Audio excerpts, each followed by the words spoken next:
नमस्कार, news affair 24 के national bulletin में मैं बादल सिंह आपका स्वागत करता हूं। बढ़ते हैं आज की बड़ी खबरों की ओर। उससे पहले नजर डालते हैं हेडलाइंस पर। ब्राजील में लगातार 7 दिनों से बारिश ने मचाया कहर। 400 से ज्यादा शहरों में बाढ़ ने मचाई तबाही। 100 से ज्यादा मौतें, 14 लाख लोग प्रभावित। एयर इंडिया ने अपने 100 से ज्यादा क्रू मेंबरों को थमाया बर्खास्तगी का नोटिस। आगामी दिनों तक प्रभावित रहेगा उड़ानों का संचालन।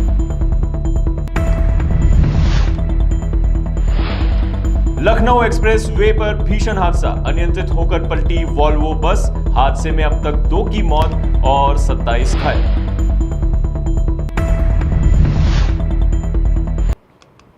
अब खबरें विस्तार से।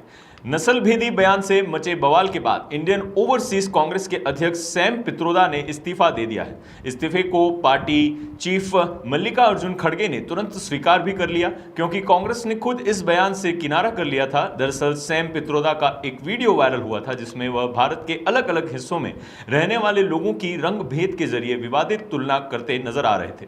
पित्रोदा पूर्वी भारत के लोगों की तुलना चीनी और दक्षिण भारत के लोगों की तुलना अफ्रीकी लोगों से की थी। इस बयान के बाद बीजेपी कांग्रेस पर हमलावर हो गई थी। चुनावी सभा में प्रधानमंत्री नरेंद्र मोदी ने कांग्रेस का घेरा था। वहीं कांग्रेस ने पित्रोदा के बयान को निजी बयान बताते हुए उनसे किनारा कर लिया था। अगली खबर कुलगाम से। कुलगाम में वायुसेना के काफिले पर हमले के बाद शुरू हुए ऑपरेशन में सुरक्षा बलों को बड़ी सफलता हाथ लगी है। 40 घंटे लगातार चले ऑपरेशन में 3 कुख्यात आतंकियों को सुरक्षा बलों ने ढेर कर दिया है। जम्मू कश्मीर के कुलगाम में सेना और जम्मू कश्मीर पुलिस ने यह ऑपरेशन शुरू किया था। पहले लश्कर-ए तैयबा कमांडर बासित डार सहित 2 आतंकवादियों को खात्मा किया था। इसके बाद पुलिस अधिकारियों ने मुठभेड़ स्थल के पास तलाशी अभियान के दौरान तीसरे आतंकवादी के मारे जाने की पुष्टि की।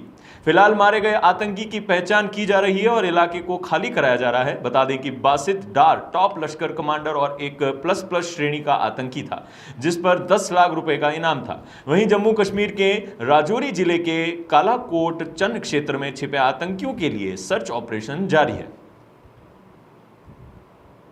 रुक करते हैं जम्मू कश्मीर की ओर। जम्मू कश्मीर से बड़ी खबर सामने आई है। यहां की प्रसिद्ध झेलम नदी में नाव हादसा हो गया। हादसा पुलवामा जिले के अवंतीपोरा के निकट हट्टीवाड़ा क्षेत्र में हुआ, जहां मजदूरों को ले जा रही नाव पलट गई। घटना के बाद जहां नाव पलटी वहां पर एसडीआरएफ की टीम सर्च अभियान चला रही है। बताया जा रहा है कि नाव पर 9 लोग सवार थे।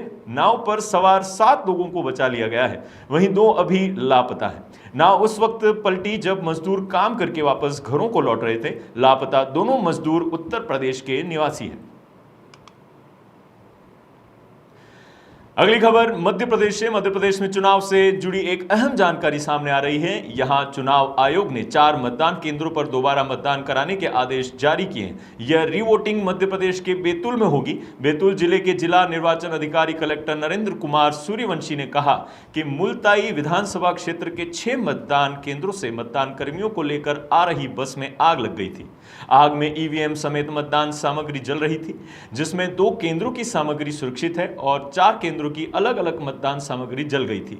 उन्होंने कहा कि हमने इसकी जानकारी निर्वाचन आयोग को दी थी, जिसमें आयोग द्वारा 4 मतदान केंद्रों पर पुनः मतदान की घोषणा की गई।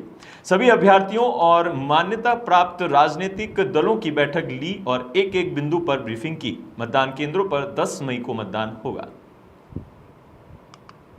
अगली खबर एयर इंडिया की। एयर इंडिया एक्सप्रेस पर संकट के बादल कम होते नजर नहीं आ रहे। एक साथ 100 से ज्यादा क्रू मेंबर के अचानक सिक लीव पर जाने से कई फ्लाइट रद्द हुई। अब एयरलाइन अपनी फ्लाइट्स को अस्थायी तौर पर बंद कर रही है।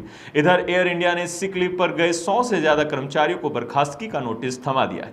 एयर इंडिया ने ऐसे कर्मचारियों को ऑपरेशन डिस्टर्ब करने और नियुक्ति शर्तों का उल्लंघन करने का दोषी मानते हुए टर्मिनेशन का नोटिस दिया है।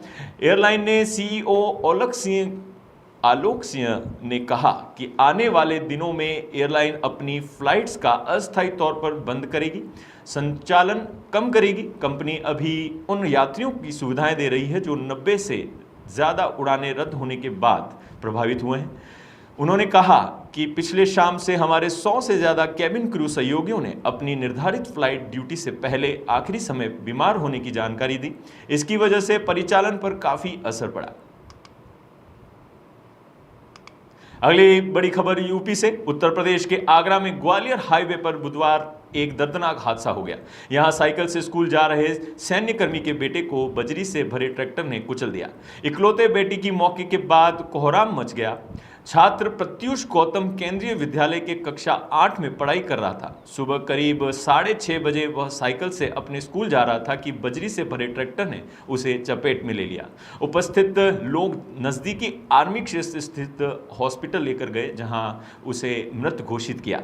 मूल रूप से सदाबाद हाथरस निवासी पिता शैलेंद्र गौतम जैसलमेर में तैनात हैं और मां बिहार में शिक्षिका हैं। 13 साल का प्रत्युष आर्मी क्वार्टर में अपनी बुआ के यहां रह रहा था।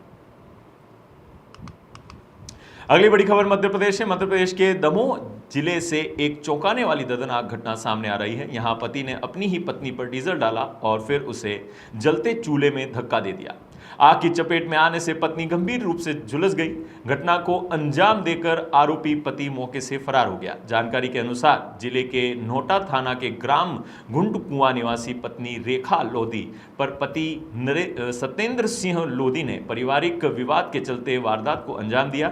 इसमें चूल्हे में जलती आग की चपेट में आकर पत्नी झुलस गई। परिवार के लोगों ने उसे किसी तरह बचाया और अस्पताल लेकर पहुंचे। अभी पत्नी की स्थिति गंभीर है। दमोह जिला एसपी श्रुत कीर्ति सोमवंशी के निर्देश पर बुधवार को नोटा पुलिस ने जब्बलपुर जाकर पीड़िता के बयान लिए और पति को गिरफ्तार किया। अगली बड़ी खबर ब्राजील से। ब्राजील का एक क्षेत्र इन दिनों प्राकृतिक आपदा से जूझ रहा है। दक्षिण में स्थित रियो ग्रेनेड दो सुल राज्य पिछले एक हफ्ते से ज्यादा समय से भारी बारिश की चपेट में है। यहां आई बाढ़ से अब तक 100 से ज्यादा लोगों की मौत हो चुकी है और 130 से ज्यादा लोग लापता हैं। वहीं 14 लाख से ज्यादा लोग प्रभावित हुए हैं और 2 लाख से ज्यादा लोगों को अपना घर छोड़ के जाना पड़ा। जानकारी के अनुसार यहां 29 अप्रैल से लगातार भारी बारिश हो रही है। ब्राजील की सिविल डिफेंस एजेंसी के अनुसार अब तक करीब 1 लाख घर आंशिक या पूर्ण रूप से तबाह हो चुके हैं और 414 शहर बाढ़ग्रस्त हैं। इस बारिश और बाढ़ से करीब 4.6 अरब रियाल का आर्थिक नुकसान हुआ है।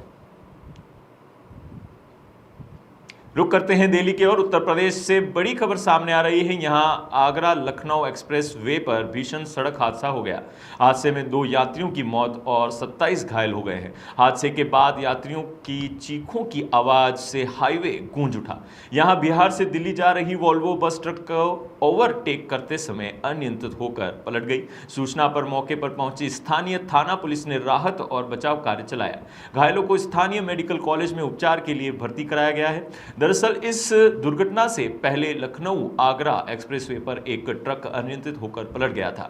उसमें लद्दा मक्का सड़क पर फैल गया। उसी समय पीछे से वोल्वो बस आ गई। मक्के के ऊपर से गुजरने के कारण अनियंत्रित होकर बस पलट गई। ठटिया क्षेत्र में एक्सप्रेसवे पे एक बस पलट गई जिसमें 29 लोग यहाँ पे आए, जिसमें 2 एक्सपायर हो गए हैं और बाकी 3 को हाई सेंटर ठटिया।